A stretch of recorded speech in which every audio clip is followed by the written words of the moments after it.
Howdy, guys. Welcome back to the RedAss podcast. Today is Tuesday, September 3rd, and we are just about ready to roll. How about yourself there, Roy? Yeah, man, ready to go. Doing this a little bit later in the day, so I feel like I've actually got my day accomplished as opposed to doing it earlier and realizing that I still have an entire day full of crap I got to do for work. So, It's very, very true. Well, my name's Rob White, fighting Texas A class of 2014. and I am Roy May, fighting Texas Aggie class of 2015, Yeah, we and got I got to plenty. wipe off my camera, so enjoy the view. All And right. if you're watching on YouTube, we should have a brand new layout going here. Hope you guys are enjoying that. I'm excited for it. I was playing around with it, had a little fun. And yeah, so you have easy access to see our handles, where you can access us, all that fun stuff. So if you're watching on YouTube, good stuff there. Yeah, the way this relationship works is I'm the good idea fairy, and then Rob has to figure it all out on the tech side because I know absolutely nothing about that. Yeah, that's pretty much exactly how we do it. But Yep. yeah, plenty to get into this week. Obviously, big football game this past weekend. Plenty to get over for the first week of football, and plenty to get into as we go forward. So, We go ahead and prepare myself to talk about the Notre Dame game. you know, I'm not. I'm gonna play it pretty. I won't say sunshine pumping, but I've got some ideas, some positive ideas. But we'll get Yeah, into all that. yeah, it's not all doom and gloom. 100%. Absolutely. So. Yeah, A&M opening football game. First and foremost, right out the gate, good on A&M social media, the football team, everybody holding off on the power surprise. That was really cool to see. Yeah, that was cool. I think if you read enough between the tea leaves, I think you kind of felt like you knew it was coming. Right. Um, just because, well, and shockingly, they were able to keep it quiet, which Yeah. is, that's a, something like that. Trying to keep it from leaking out. That's impressive that they were able to do that. I guess the team didn't find out until Saturday. Oh, wow. Um, yeah, they found out, I guess, when they like ran out of the tunnel, and I don't know. So it's pretty impressive they were able to keep something quiet in this day and age. That is for certain. Well, especially with Kyle Field, and they love to test the sound system and run songs and things. And Yeah. somebody could have been walking by at any point and been like, "Oh, I heard power playing," but they Yes. didn't do it. Well, they didn't even play it. They just told them. Yep. Yeah. So they like completely kept it under wraps. So kudos. That means, there's a nice tight lid around the program because even something stupid and small like that, I mean, it's still, you're able to keep it quiet. Yeah, So that's not a bad thing. But yeah, football game. A&M gets into it with Notre Dame. Unfortunately, we don't get the result we want. We final score 23-13. Once again, the score not necessarily representing how the game flow was. We're coming down to the wire, still tied.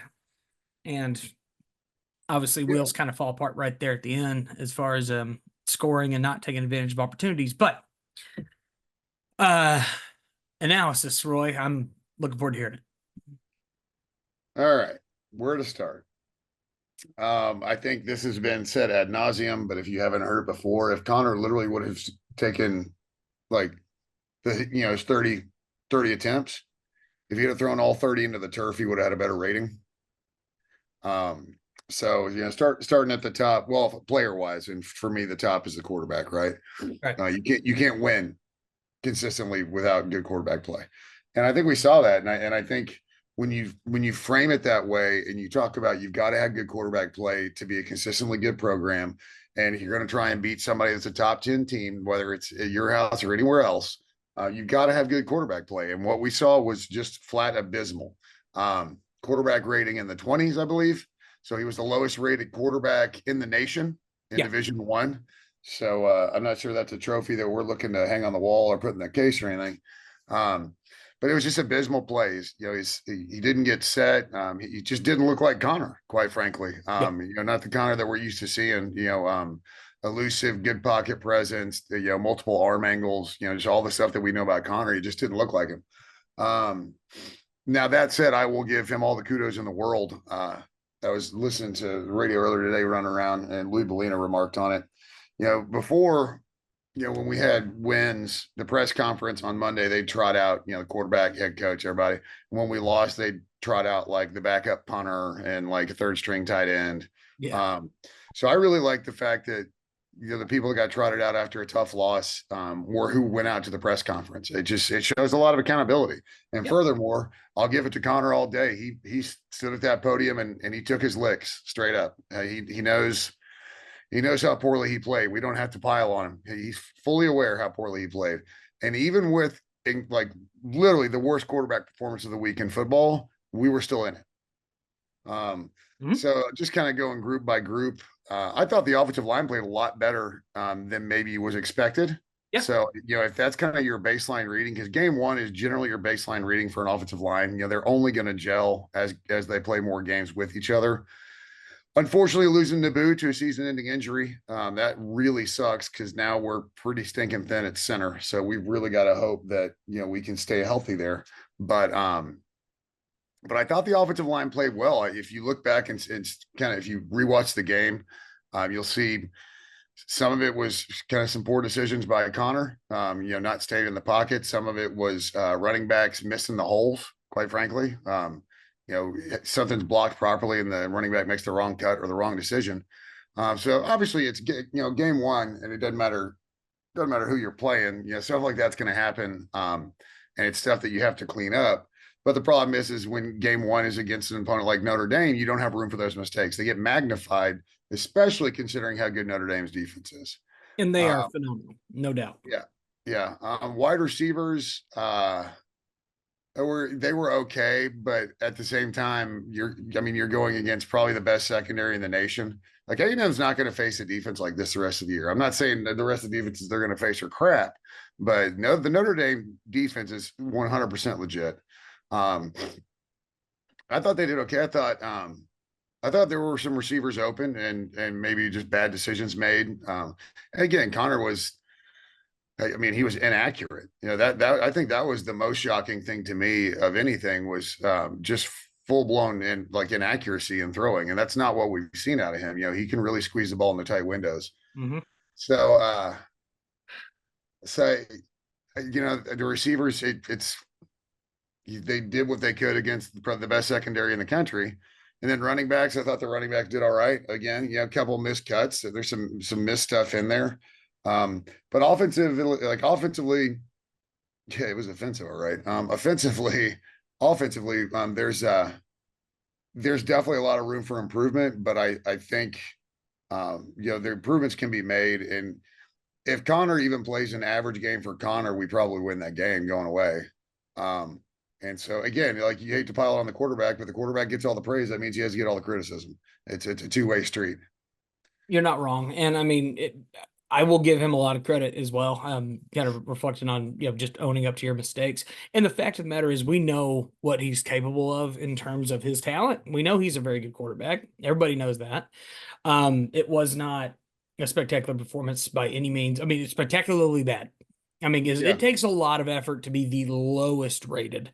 And I understand that, he was, apparently under the weather and there was a lot of other factors there, but at the same time, you expect better play out of Connor there, but I expect that we will see much better play going into McNeese and then hopefully Florida after that. As far as analysis for McNeese, there's really not a whole lot I needed to pile in there this week. They just need to play better. Yeah. And another thing on offense was just some wildly untimely penalties. Yeah. Just real drive killers. And so, and again, you expect some of that stuff in the first game, but like I said, it's magnified exponentially when you're playing an opponent like Notre Dame, where you're not going to have as many opportunities to move the ball in chunks. Your drives, like extended drives, you're not going to have that many opportunities. And so when you miss out on them, it's brutal. Turning a touchdown into a field goal isn't a 4-point swing. It feels like a 7-point swing. It does. And so it's again, it's typical kind of first game sloppiness to an extent. Yeah. But you can't do that against Notre Dame. You just can't. Defensively, I thought I was surprised our defensive line really didn't cause a lot more havoc, but I thought they still played well if you go back and look as far as just kind of assignment stuff. Yeah, they did. Linebackers, I can't really tell what it was about them. I don't know if they were just trying to push too much or if they were just taking bad angles out of excitement, like just overplaying kind of thing. But wrapping up and missing some stuff. And again, you know, when you know it's going to be a low scoring game, you know, you can't have a drive where they rip off a couple of, you know, double digit runs. Like you just can't do that. Like you got to bring the guy down. You got to play your responsibilities. And Notre Dame's ability to gash our run defense, and Elko talked about it a little bit, was just, you know, second, what do you call it? Second and, I can't remember what it was, like second and different or something like that. So it's not like a regular kind of second down and yardage. Yeah. And they just made poor calls on it. And when you set the defense up incorrectly, like it makes it twice as hard for them to be able to make the proper play, you know, when the offense runs what they run. So it's, again, compounding mistakes. But still, Torian York had 9 tackles. So don't get me wrong. It's not like they had a poor game overall. It's just, again, the little mistakes are magnified in games like this. It was a tight, contested game. I thought our secondary played well. I was really encouraged by the secondary play. Just, you know, overall, it's not a doom and gloom kind of thing. I think where all the doom and gloom and the cliff jumping comes from is like we're just sick of getting kicked in the junk, man. Like being an Aggie football fan is like it's tough. You know, the decision I made years back to not let it affect my weekend has been huge, because otherwise, you know, I woke up, you know, doing stuff around the house, and then, you know, at 11, West Ham kicked off. I mean, they're playing Man City, so I'm not hoping for much, but you still get absolutely demolished by City. And then I turn around and watch the Ags, you know, really kind of blow a game and just let it get away from them. And that's really what it felt like. Yeah, we didn't get our doors blown off. I don't know how good Notre Dame is, and we're never going to find out until the playoffs, because, you know, we're the toughest opponent they're going to have all year. Yeah, that's true. So, you know, I don't know where that puts us, because I don't know how good Notre Dame is. Now I know what I saw with my own 2 eyes. Riley Leonard's a dude. What's her running back's name? Love. I mean, yeah, if you give him space, he's a running back. He's a starting running back at Notre Dame, so he's not chopped liver, you know. But there's stuff to be encouraged about, but it's just such a kick in the junk. It felt like it was such an amazing opportunity for us to do something, and yet again, College Game Day shows up. We just kind of shit the bed. So yeah, and I don't know, game day has not been very kind to us over the years. It just hasn't, and that's an unfortunate deal. But you know, at the end of the day, you got to do what you got to do to actually perform and get out there and do the job. But if there's any one thing I will take away from this game, one other positive that neither one of us really touched on yet, punter. yeah, I thought our special teams were good across the board. Yeah. Yeah, I forgot to mention that. Yeah, I was nothing wrong with special teams. Nothing really bad to say. No, that was good to see, because that was a point of contention last season. It was, yeah. It's crazy what happens when you have a special teams coordinator. Novel thought. But just going back to Notre Dame, you know, Riley Leonard's good. Their running back's good. I didn't see anything amazingly flashy about their wide receivers, but again, you know, I thought our secondary played well. And their secondary is as advertised. You know, that makes up for a lot when you have a secondary like that, you know, when you really have a cap over the top. But their defensive line, I didn't think was, our offensive line played well, but I didn't think our offensive line, you know, had the game of their lives by any means. And I think they still controlled them pretty well. Yeah, that's just going to improve, which is right. Nice. Yeah. But you know, so again, is Notre Dame a good team? Or are they, you know, number 7, number 5 in the nation? I don't know. We'll find out. But I like to think they're definitely good. Yeah, no, they're definitely a good team, and you know, if they continue to roll through the season and perform like they did against us, I mean, that's going to be a big positive, because, like I said, I don't think we're a bad defense by any means, and frankly, I don't really think we're all that bad of an offense. It's just going to be adjusting for these next several games, and I think Florida will be very telling, especially considering we know how their game panned out. And I'll be honest, what it feels like to me, and maybe this is just the sunshine pumper in my head, but it reminded me a bit of Florida in 2012. You know, big, high energy football game right out the gate to kick off the season. It's Kyle Field.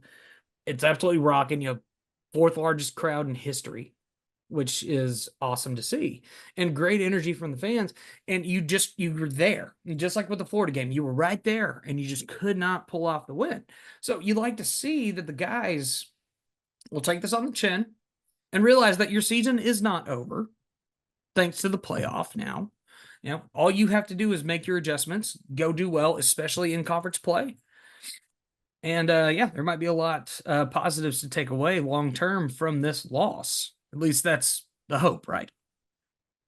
Well, and I think I mean, the only team that's eliminated from the playoffs right now is Florida State. So God.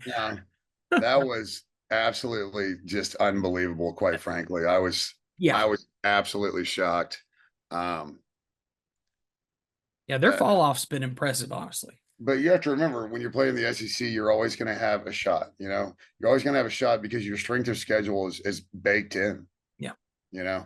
So it'll be interesting to see where we go. We shouldn't be able to glean anything from McNeese State. You know what I'm saying? Like, we better not be able to. No, I don't anticipate us picking up a lot of info off of that game. That's why I really wasn't too worried about analyzing it. I think it's strictly us go in there and execute, do our job. Well, I mean, what you want to see is us go in there and look like we're playing McNeese. Like, make it look like Texas A&M is playing McNeese State, right? Exactly. Like, Put up a lot of points, limit the amount of points against you. Frankly, get the opportunity to get your second string in the second half, fourth quarter, whatever that looks like. But get some good game experience, especially considering, we are now lacking at the center position. So, getting that set going into the next game will be so crucial before you go on the road to Florida in what will likely be a very, very important early season game for us to really set the precedent of, okay, which direction are we moving? Because if you go to Florida and beat the dog out of them, you like to think, okay, cool. We've made our adjustments. We're ready to rock and roll through the rest of our schedule. If you struggle there or lose, especially with the turmoil going on in that program, not necessarily the best case scenario there. right. Yeah. I mean, your first real measuring stick is going to be Florida on the road. Now, we saw that was one of the games we picked last week playing Miami. The ACC is weird to me right now because you've got FSU, like FSU's already played 2 conference games. I mean, they're 0-2 in conference. So unless they can find a way to win, the ACC, FSU's basically out of it. Clemson played Georgia, so sort of. Clemson was on the same field as Georgia. Yeah. Georgia Tech's emerging. So it's the ACC is really wide open. But you just we just don't know, right? Like, if Miami's good, then maybe Florida losing isn't that big of a thing. But I'll also say that we talked about Billy Napier, man. Like, I don't know who they're playing this week, but if he starts the season 1-2 and 0-1 in conference, I don't think Florida's playing. Well, maybe I don't think Florida's playing a conference game yet. I don't think so. We can check that. Hold on. So Florida this week. Who are they playing? They're playing Sanford. Another regional FCS opponent. That's not going to matter. No, they're basically getting the same game we're getting. Okay. Yeah, so they're not gonna. I mean, they're kind of the same way. It's like it's a bit of a get right kind of thing for them. Yeah. I mean, heaven forbid they don't get right. Don't get me wrong. Yeah. Like, that could be really, really bad for them. But that's really the marquee for both schools is in 2 weeks. Yep. And then the question is, can a Florida team that has the rumblings of their coach being on the hot seat and all this other stuff, can they stay focused enough? Do they accidentally have a close game this week, and then the players are already doubting themselves at that? So it's keep an eye on the score of the Florida game. Don't expect it to be close, but if it's close, and again, and the same could be said for us. True. They need to go out and take care of business and prove that they're Florida. Now, if they do that, then you don't have to worry about it. But again, if that game is close in the third quarter, something like that, that's the kind of thing that'll turn a locker room sour as well. And a locker room sour that early in the year is brutal. So yeah, you don't want that. especially Yeah. in September. So it'll be interesting. Just to kind of see again, this week is a whatever week for both of them. Yeah. But yeah, so there's reason for optimism. But again, like I understand people being pretty down in the dumps about it. I mean, I get it. It sucked, quite frankly. Oh yeah, no. Anytime you lose, especially on the national stage in that kind of fashion, no fun. Yeah, all the buildup, all the buildup. We're finally done with talking season. Oh well. So we're not going to do any sort of McNeese preview because, like you said, I mean, we're not going to glean much from this game, anyways. I don't even know if there's a line. If there is, I'm sure it's in the 30s. Because again, lost by 10 points, but if you look at more than just the box score and you saw how the game kind of went, it was closer than the score kind of indicated, on our game. Yeah. And that was to the number 7 team in the country. So I doubt the line for us and McNeese is even moderately close if there's one set. I mean, I'm sure there's a line set. I mean, there's lines up in the 30, high 30s. And I think no lines here on ESPN, but I mean, that just tells you all you really need to know about how they feel about that game. So just go in there and do your job. Yeah. I might be heading to the game actually. So that's good. I will be on my way to Manhattan, Kansas. So nice. But meanwhile, the fine folks, I wanted to jump into our picks because I know I didn't do too great. Yeah, well, I mean, neither of us did. So I finished 2 and 3, and you finished 1 and 4. Yeah, not good. That's not great, Bob. Not great, Bob. So I was, I want to get into those games actually real quick. So the Penn State, I'll just go left to right as I wrote them down. So the Penn State West Virginia game, I was shocked. Me too. Maybe I just got caught up in some West Virginia hype. And it's funny, like when it comes to Penn State fans talk about Franklin, and him screwing these games up. And so I think kind of the combination of those two is where I went with West Virginia. I figured it, being on the road, that Morgantown's a fun place to play, but Penn State really went in there and they really took care of business against what I think is a team that, could possibly challenge for the Big 12. Yeah. So, maybe Penn State's good, or maybe West Virginia's overblown. Again, after week 1, all you have is overreactions. True. That's really all you can have, right? Mm-hmm. Overreactions or complete underreactions. Like you can't really call it, you can't call it fairly because you have no other data to go off of. Right. But I was surprised at that one. Penn State just kind of dealt with them. And on top of having that huge weather delay as well. Yeah.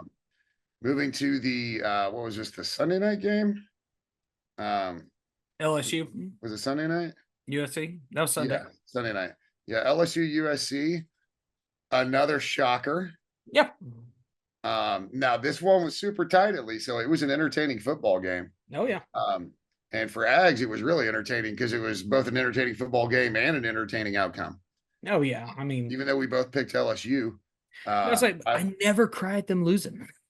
No, yeah, I'm never going to complain about LSU losing a football game. I was surprised about USC though. I was impressed. Right there at the end, that long pass where the targeting was called.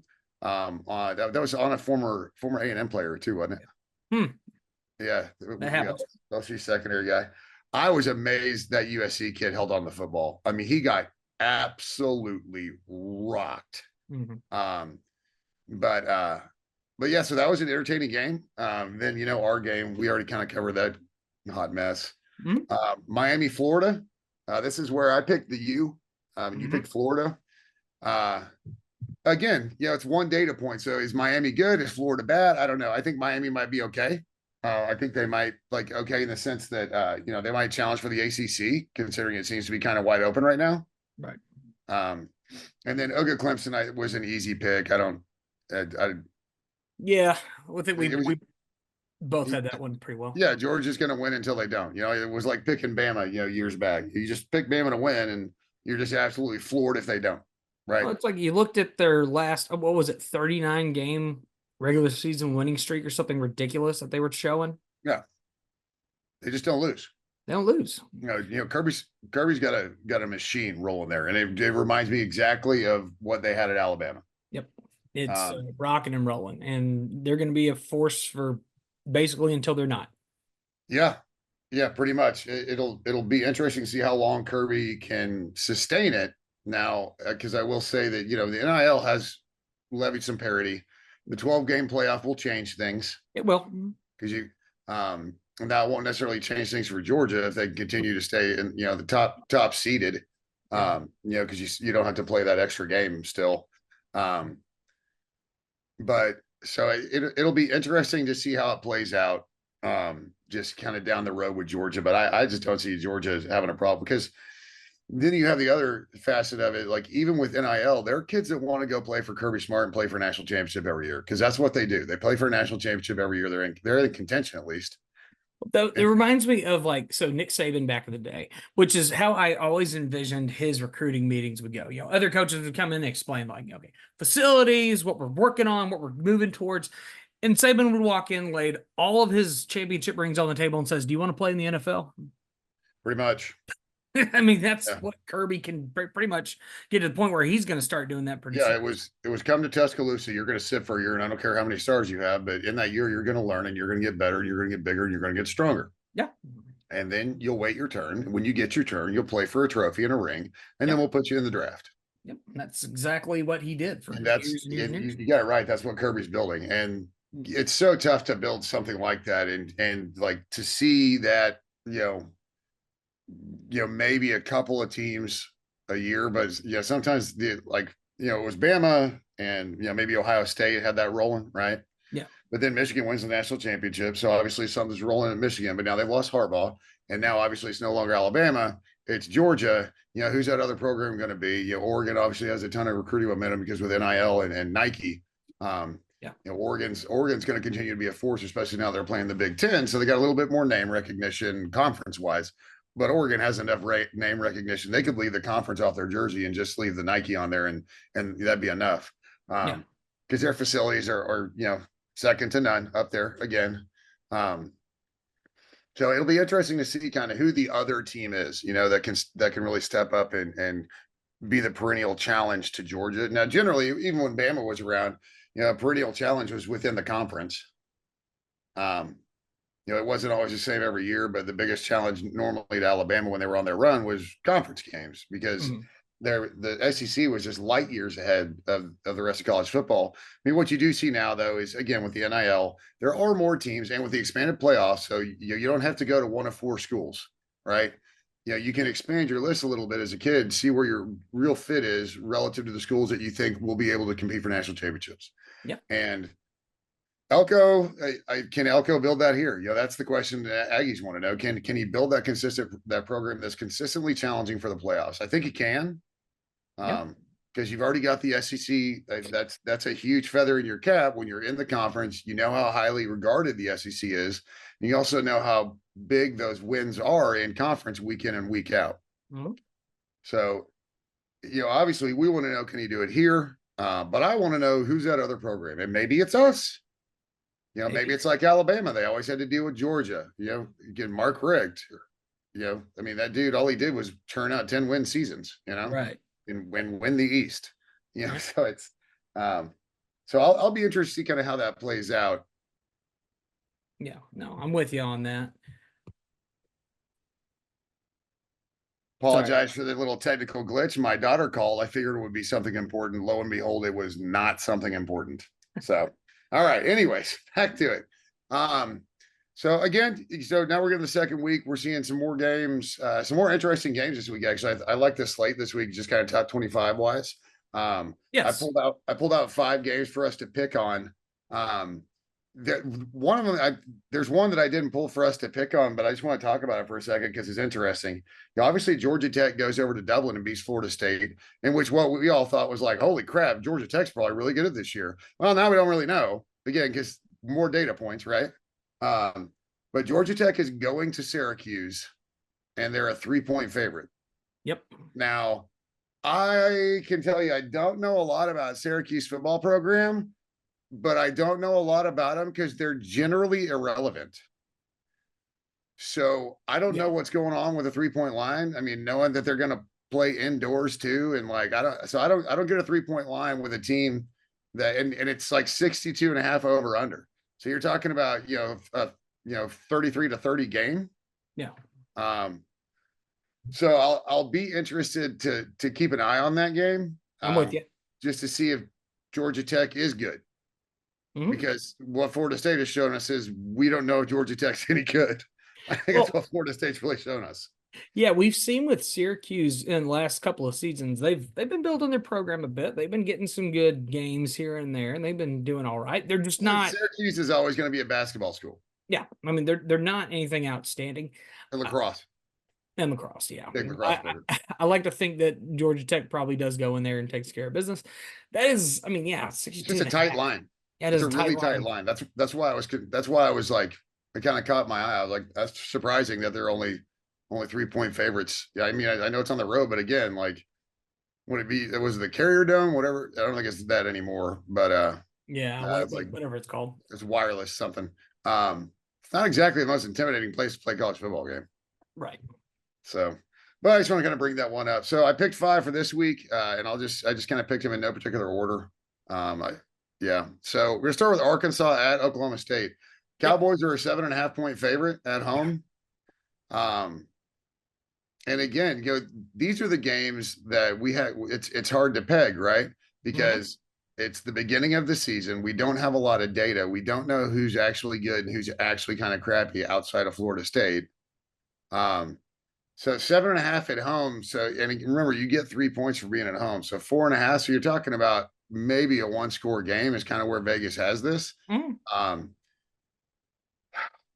I have a hard time picking Arkansas with Sam Pittman. I have a hard time seeing him there past this year. I just feel like Arkansas getting over the hump is asking too much with Sam Pittman. Yeah, and not to mention with this particular game, it's an 11 o'clock start on the road. And Boone Pickens, I mean, Oklahoma State has always been a really solid home field advantage for them up there. Anybody will tell you that. Yeah, Stillwater's a good stadium. Like they've got good presence, even though it's not huge. No, And no, always they go for quality over quantity. They absolutely have a yeah, nice, tight. They're right on top of you because I mean those stands are literally right up over the top of these people. So you're literally playing inside of a bowl, yeah, and and the paddles, on the wall and everything. I mean, now Arkansas scored 70 last week. they did. They They were scored also 70 against Arkansas Pine yeah Bluff, they're playing high school. So yeah, but they scored 70. So there's something there with Arkansas. well, Um, and that's the other thing to consider. Who's their new offensive coordinator? I know, right?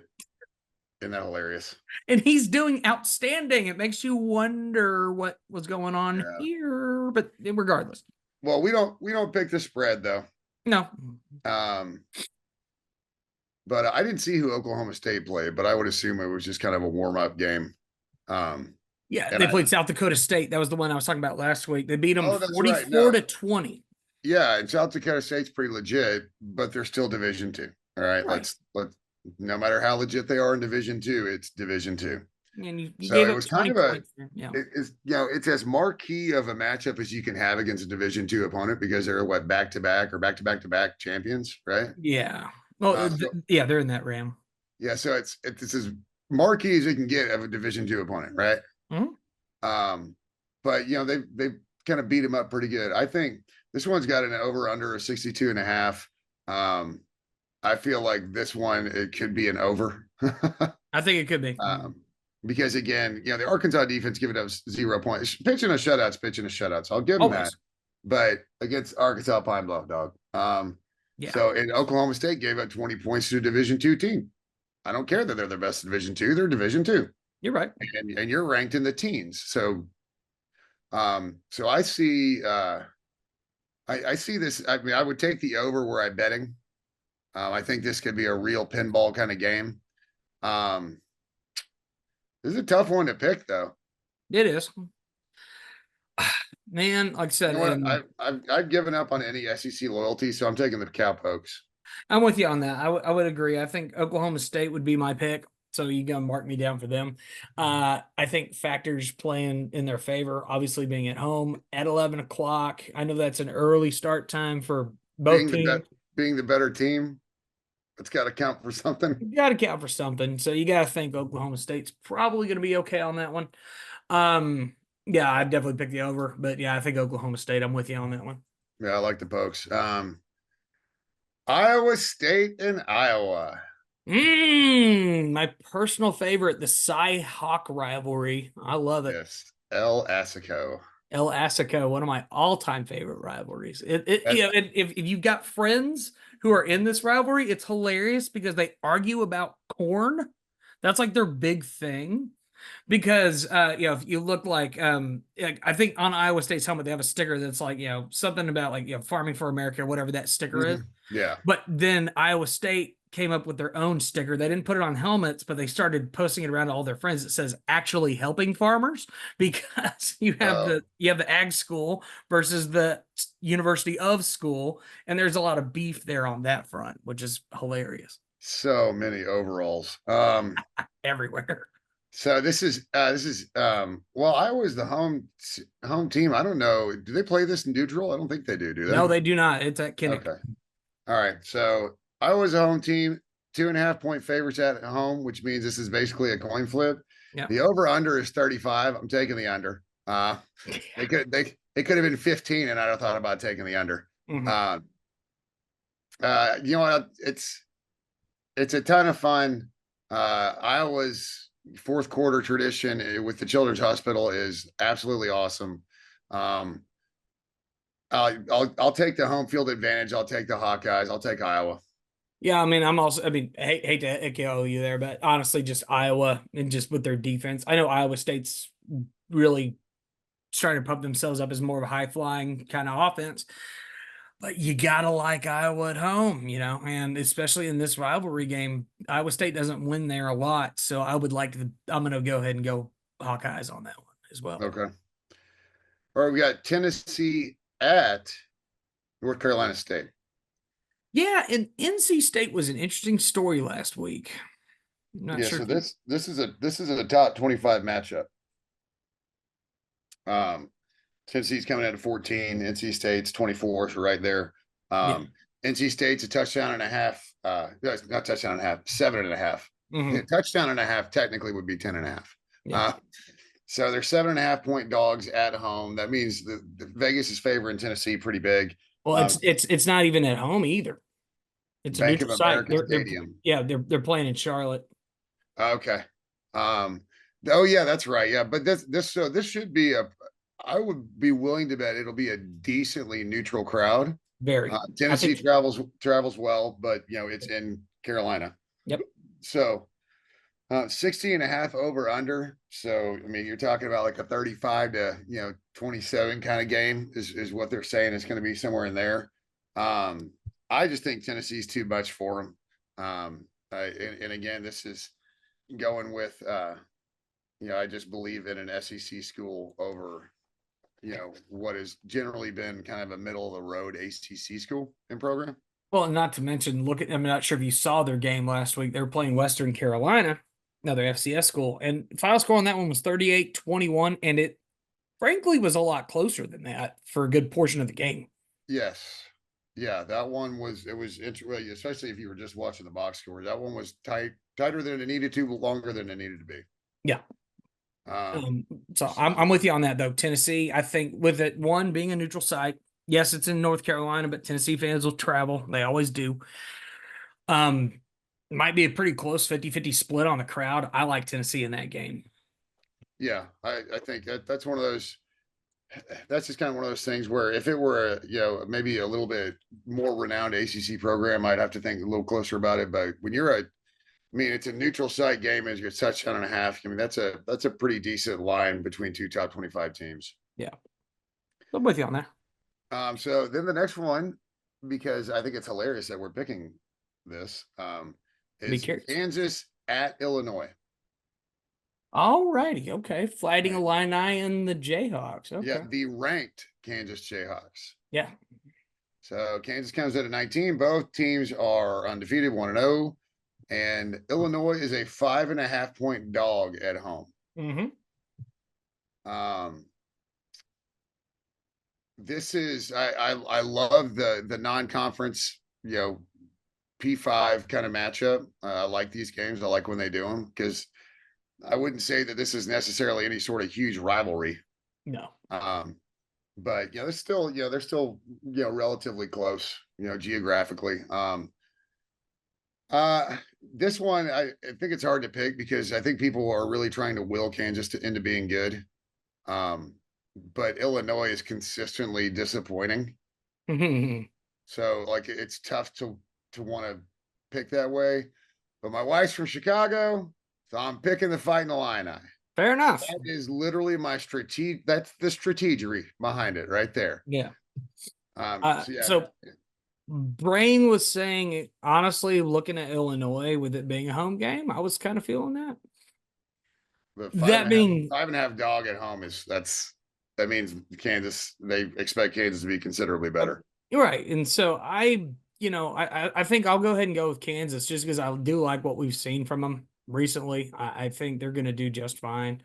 So that can be our split this week. I think I'll go ahead and go with Kansas on that one just because I really do like what they've been doing with their program, and I think them going to Illinois, that exactly hasn't been the best home field advantage in the world. I think the fans will show out for that one, at least in part, but Illinois hasn't exactly had the biggest influx on that front. So I'm going Kansas on that one. All right. And then the last one, I think you probably figured Yeah. which one I'm going for here, right? The only other top 10 matchup, well, the only top 10 matchup this week. Yeah, so I'm going with the Sips traveling to Ann Arbor to play Mhm. Michigan. Michigan had Fresno State last week, 130-10. Fresno State's are one of those, like they can kind of jump up and bite you, but I just don't think this is the kind of year that Fresno State's going to be good.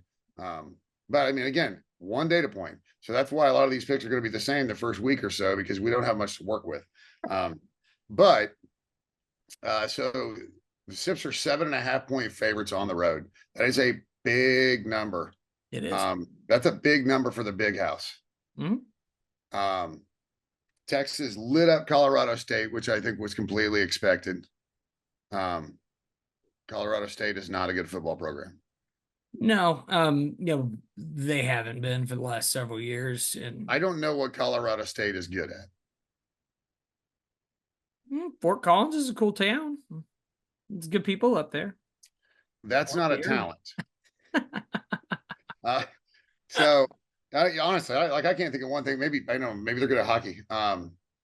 Maybe. But so I think Texas did what we expect them to do. Michigan, playing kind of the same opponent to an extent. I think I would put the Fresno State program ahead of Colorado State. Yeah. Michigan beat them 30-10. So this is big time. This is a big time game. Is Texas going to go up there and roll them? Because again, Vegas doesn't, when you're at this point, you're 5 days out from the game, have 4 days out for the game occurring. This line moves because money coming in. Yeah. So this line may be massive because there's a ton of money coming in on one side. Oh yeah. All right. So what's your pick, man? New coach at Michigan. Yes. New quarterback, I believe. So the offensive side of the ball is a little tough, which is maybe where you only saw, at 30 points playing at Fresno State, instead of being able to run it up a little bit more. Yeah. Texas just went out and absolutely demolished Colorado State. Yeah. And Texas has proven in the past that at least for their regular season games, they can go up and get one of those big guys. They've done it in the past several times. And a handful of times under Sark, they've really done a good job of turning around the perception of this football program, much to the irritation of the fans in our fan base because we have to deal with the flamboyant, loud Longhorn fans that are out there. That being said, Texas is a damn fine football team, and you're wild if you don't think that. It's 11 o'clock, sure. Early game. It's going to be the big noon on Fox for all that fun stuff. A lot of hype around the game, but I mean, hard to deny what we saw last week with Texas and what we know about that program. I'm going to pick the Longhorns in this one. All right. Rob's got the Sips. I think Michigan, I would love to see Michigan win that game. I would rather be very disappointed on my pick, but you're hedging. I'm hedging. That's what that is. Yes. Um, Hedge of my bet. Dad's class 66, sister's class is 95. I'm class 15, daughter's class 27. I was a yell leader. My dad was in the band. Um, if you think I'm picking the Sips ever in the history of mankind, you literally have no idea who I am. So Oh no.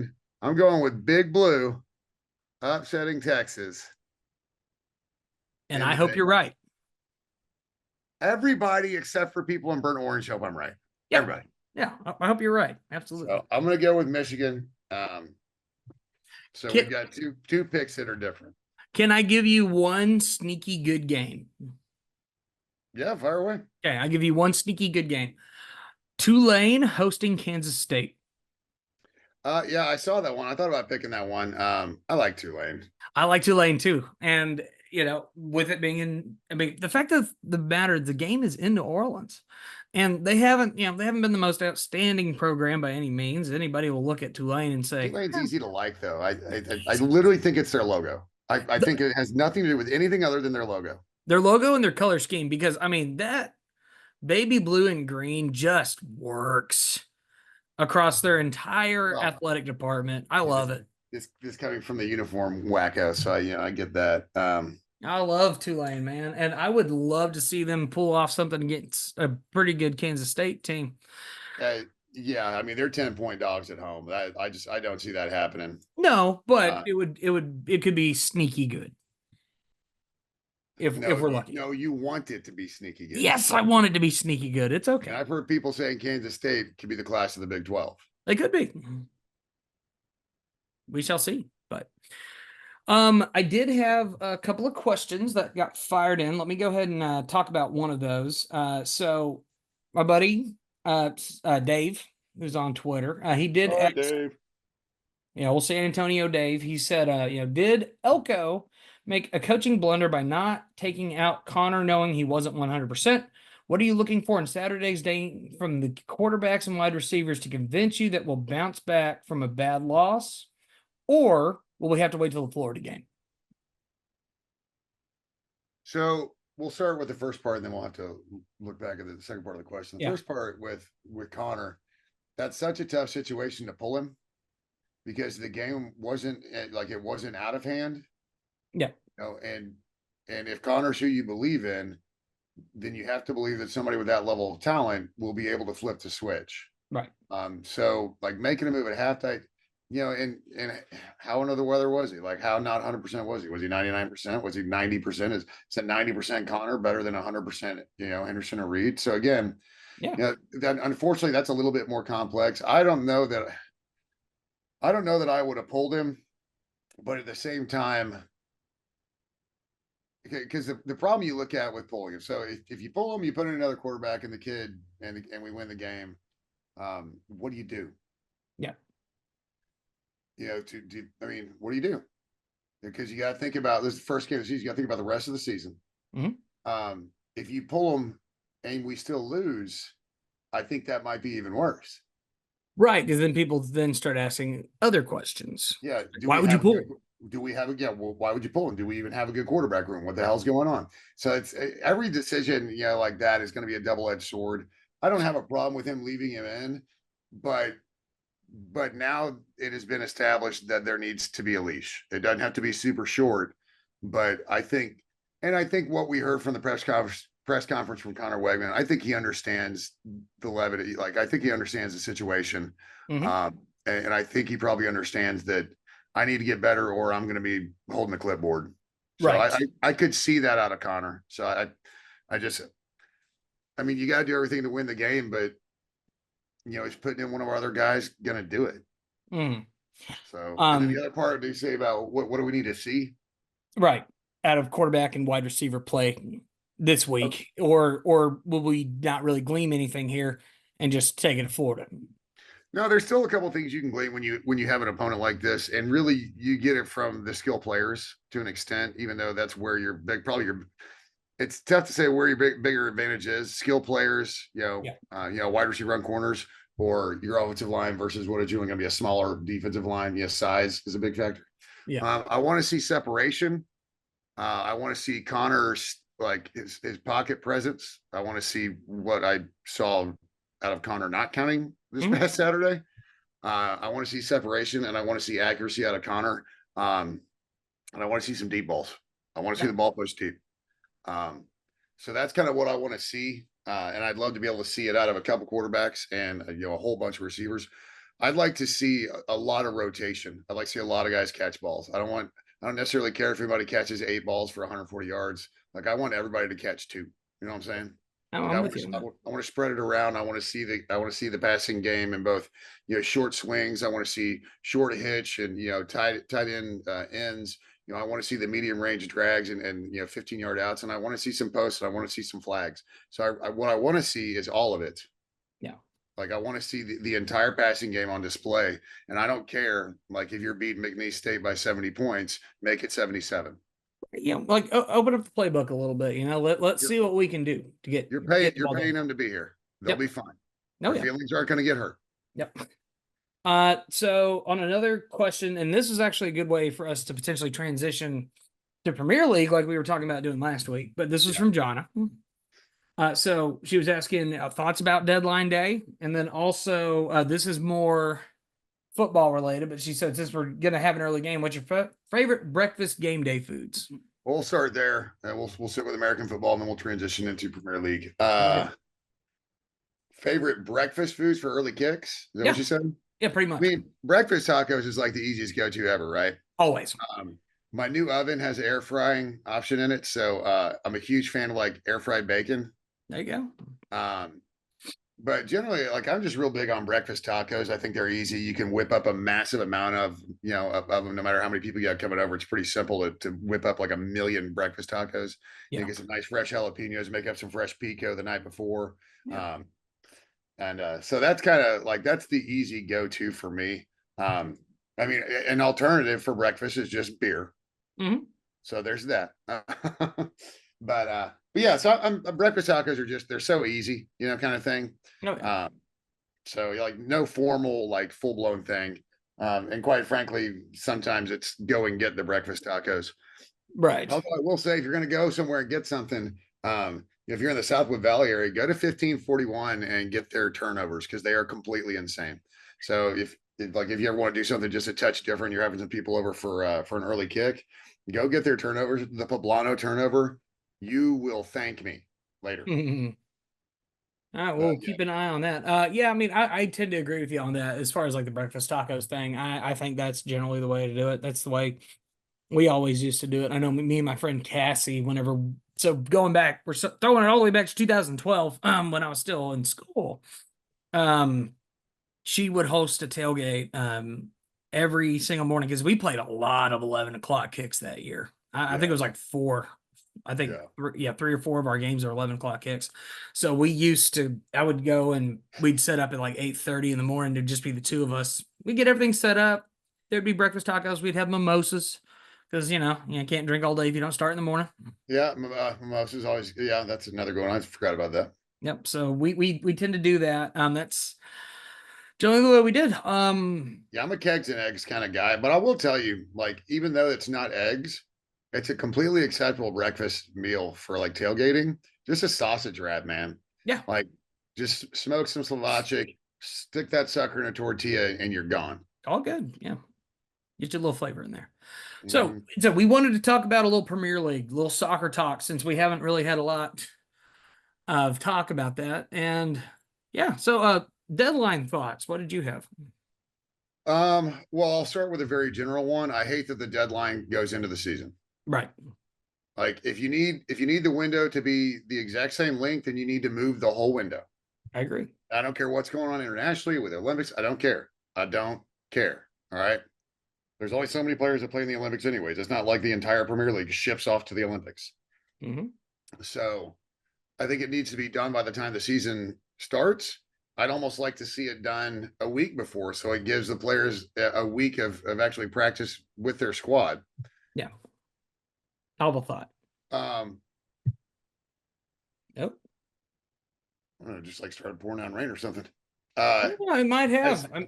As far as the transfer window on my end, like for West Ham, probably the best transfer window I've seen since I started following in 09. Just phenomenal pickups. We got rid of some dead weight that we absolutely needed to get rid of. I was sorry to see James Ward Prowse go because I think JWP is cool. I just like him as a player. Yeah. I wish he would have fit in a little bit better. I thought he fit in better under Moyes' system, but then get rid of Moyes and Mm-hmm.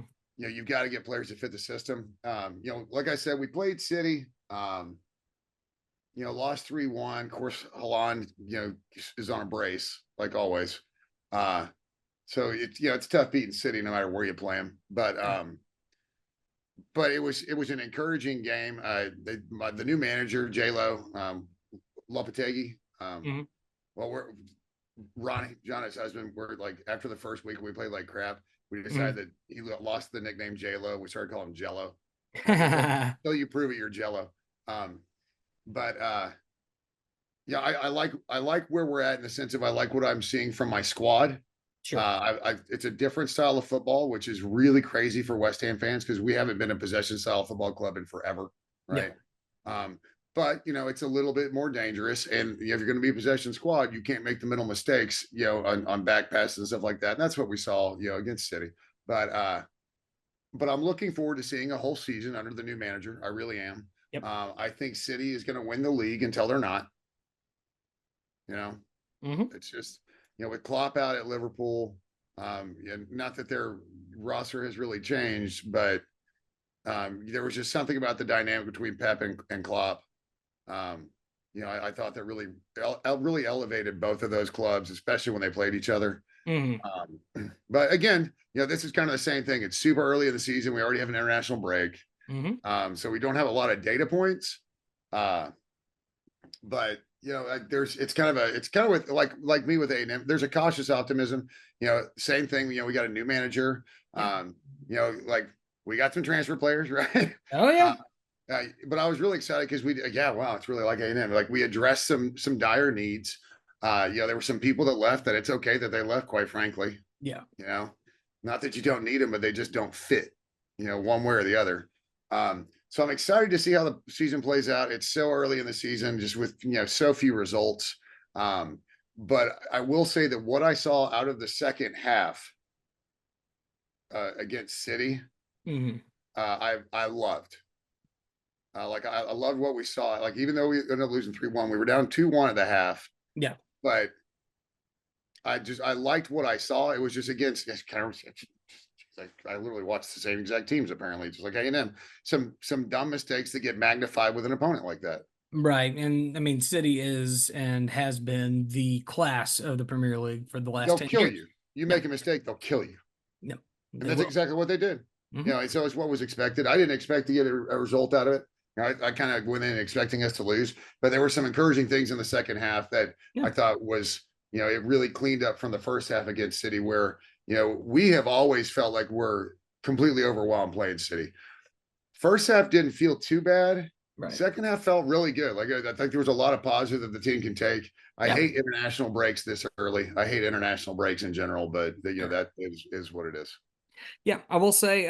So just obviously from a Liverpool perspective, no complaints to start the season. I mean, you're currently sitting at the top of the table with City at 9 points. You haven't given up a goal all season. In your first two matches, really not much to take away from those. You beat Ipswich Town, which is nothing. You take down Brentford, but then you go on the road to Man United, beat them 3-0. That's always a result that makes me happy. Oh yeah, and I mean, absolutely nothing. Like I said, as far as when it comes to United, there's no team I prefer to beat, and that's one of my favorite ones to beat. It's Man United. There's two Uniteds. Yes. Who the F are Man United? That's the question that we will continue to ask, and because they're not the team. They're so dysfunctional, and I think it's so enjoyable from afar because if you don't know much about Premier League, Man United, so an American that's a Man United fan is generally also a Yankees and a Lakers fan. If that tells you, that should tell you who they are, right? And I hate to throw them in there, but 90s era Cowboys in that realm too. They're a team that absolutely has history and has a phenomenal championship history. In fact, they have the most trophies of any team. on the island minus Liverpool. Like they're just one of those top level teams. But now they're in the Ten Hog era. Well, and they are second fiddle in their own city. I tell you what, that's probably got to be the toughest pill for Man United fans to swallow, because for the longest time, Man City was just the little brother, right? Oh, I mean, in the view of many, they still are, at least as far as their fan base, because once again, if you know a lot about City's history, basically they were just throwing money, at the absolute best players and said, we will pay whatever to get anybody in there. And they've been going about their business that direction. And it's obviously worked out for them, but Yeah, I think City will win the league again. they probably will. Yeah, until they don't. And this early in the season, I'll always tell you that the three that got promoted will be the three that get relegated. And that's pretty normal. Although, as a Liverpool fan, my other city in my team, the other team in my city, Everton, is currently bottom of the table with no wins and a -8 goal differential. Sucks to be them. I just don't see how Everton hasn't been like. It's an amazing stat that they've never been relegated, right? They've never been relegated out of first tier. But at some point, the way they've been the last couple of years, like they've got to. They were so like 2 years ago, the final match. It would be the most Everton thing ever to barely survive a point deduction, the next season not get a point deduction and go down. Right. That would be the most Everton thing ever. It would be. Oh, Premier League. It's been fun early. I love it though. So that's the thing. When you're a Premier League fan on college football Saturdays, you can get up super early and you can watch sports from 6 a.m. until 11 p.m. Man, it is great being a Premier League fan. It is. And if you guys are curious about teams that you may want to get into, I mean, feel free to ask us. We'll happily point you in the right direction on teams that maybe fit what you're looking for as a fan. Yeah. Or at least steer you away from the ones that I couldn't bear to have another fan in the fan base. Oh God, no more Chelsea fans, please. Yeah. There's so and many. Man United. And Man United. Tottenham Hotspur. Like you want to talk about a team that at this stage in their like development that so reminds me of A&M in the worst possible way. It's Tottenham Hotspur. You're going to throw all this money at a brand new stadium, all of this stuff. You're making it like we're like the Power Six. Like we're one of the top 6 teams all time in the Premier League. I'm like, you haven't won a title since the 50s. You were so close to a champion, to a Champions League title, but unfortunately, Liverpool did not let you get that one. So it is what it is. It's entertaining to watch. It is 100%. I love it. It's fun. So, how's the rest of your week looking? What you got going on? Just work, man. We had a 3-day conference last week. It's called Summit. It's under the Tom Ferry coaching tree. And if you're not a realtor, you have no idea what I'm talking about. But we don't actually physically go to it. We all get together as a team over at the box house and we stream it. Cool. And it's kind of like an annual kick in the butt, to be honest. And I prefer streaming it. Like when you're live, they do all the rah crap, and I'm not a rah guy. Right. Let me do my job. Yeah. But we're able to stream it. We're able to kind of discuss stuff. So it's always kind of reinvigorating, to be honest. So I'm kind of looking forward to the next, week or so, really getting my schedule completely locked in, kind of my new schedule. You know what I'm saying? Yeah. And just kind of really getting after it and taking some things that I learned and applying to my business, Cool. So it sounds boring, but it's really exciting, quite frankly. It's good stuff. And like I said, anything that can eventually take your business and just move it on to that next level. Take it up a level, one level at a time, right? Like, because it's like drinking from a fire hose for 3 days. So you can't like go out and implement everything you just heard because like you just won't do it. Like you'll end up implementing none of it because you'll do all of it partially. So it's just kind of sorting through and trying to figure out what really kind of fits best with me and my personality, my business, blah, blah, blah. And, that's not specific to any industry. When you have these training conferences or seminars and stuff like this, where, you're getting really some of the best people in your industry from around the country and sometimes around the world, kind of explaining, how they're doing things and what's making them successful. It's one of our favorite phrases in the real estate industry is doing R&D. It's rip off and duplicate. Right. research and development, and they'll tell you like, hey, dude, it works for me. Please try it where you are. Hopefully this will work for you. So it's kind of that support network on top of some very successful realtors kind of giving us tips. Like, I tried something new and my business did this. So, maybe you want to try it, maybe you don't. Maybe you Yeah. already do something like it. So, but it's just kind of reinvigorating because, Yeah. with us, how the market sways, within the calendar year. Um, we're not turning the page to next year, obviously, by any means, but we're getting close to the point where it is time to start planning for next year. Right. I mean, yeah, we're kind of on the home stretch, kind of on the way out. Like, Yeah. so, my birthday's coming up here on the 24th of September. And that was always kind of like the beginning of the end for me. Cause it's like the 24th, boom, that's my birthday. 1 month from there, boom, it's Halloween. 1 month from that, boom, it's Thanksgiving. 1 month from that, boom, it's Christmas, right? It's just starting with my birthday. It's like, okay, now we're riding that train out of the year. Yeah. And then all of a sudden you look up and it's January 1st, Yeah. I mean, even without birthday, like I've got some family birthdays kind of, in between around the holidays in the fall. Right.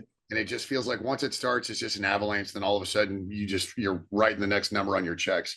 And for all you young ones out there, checks are this paper thing that you write. Yeah, we don't really do much on the check front anymore. I can't remember the last time I wrote a check. I think it was for my lot rent at my old house trailer that I was living in back in probably 2020. It's been a while, but I still write it from time to time. Yeah, I haven't written a check since then. So. But on my front, I'm heading up to Fort Smith, Arkansas, and Manhattan, Kansas. So we will be in town for Manhattan while they're over in Louisiana. So lucky to be them. But I am so looking forward to the Manhattan date. So we're going to be up there at the Hat, which is the name of the venue up there. It's a really cool spot. The high of that day is supposed to be like 72, 73. Low's going to be in the 50s. I am ready. Yeah, we were in our monthly meeting this morning, and one of the agents was talking about it. He's like, so glad the summer is over. And I looked at him, I said, now that you said that, it's going to be like 103 degrees for the next week and a half. Well, it's like, fortunately, we do have that months. cold front. Yeah, so we have that cold front coming through. It's going to be nice and chilly in the morning over the next, like starting Sunday, really. And honestly, Yeah, this week's not bad either. We're in the 80s. That's first false fall. Yeah, first false fall. Exactly. So we're looking forward to that. I do want to make a quick shout out. So San Marcos, Texas, Cheatham Street. That was a great show. Lubbock, Texas. My goodness gracious, you guys always treat us well. I love Lubbock. I know a lot of people like to dunk on that town for various reasons, but I will say Lubbock has always been very supportive of our music. And they've sold it out once again for us at the Blue Light. We haven't played inside there in almost a little over 2 years. So that was an exciting time to get back into the Blue Light, play a great show to a raucous crowd. They were happy despite the fact, they beat Abilene Christian by a point in overtime, but they were having a good time at least. And that's the important thing, right? 100%. 100%. Well, we will have plenty to get into next week when we touch on the McNeese game. I'm sure hopefully we've got some good positive things to touch on. Week after, we should be able to run the next few weeks. I will be out for a cruise coming up in kind of end of September, early October. So we'll figure out that We'll get it figured out. and we'll go from there. But yeah, be sure to follow us on our socials. Be sure to follow our YouTube channel, and hopefully you guys enjoyed the new format. I'm looking forward to putting it together here in a minute. And looking forward to seeing how the rest of you guys are enjoying what we are doing here. If you have any other questions, comments, concerns, whatever you may have about the podcast, maybe other topics that you want to talk about, feel free to let us know. We're always looking to expand our reach and what we can possibly do. Yeah, we're always happy to answer questions. That's for sure. Yep. And like I said, all socials and everything, they're down below here on YouTube. Or if you are not on YouTube, be sure to follow RedAss Podcast, Roy May 15 on X, Rob the Slapper on X, both on Instagram as well. So be sure to check out all the good stuff. But my name is Rob White. This is Roy May. We are the RedAss Podcast. Take care. Beat the hell out of McNeese. Yes, gig 'em. Gig 'em.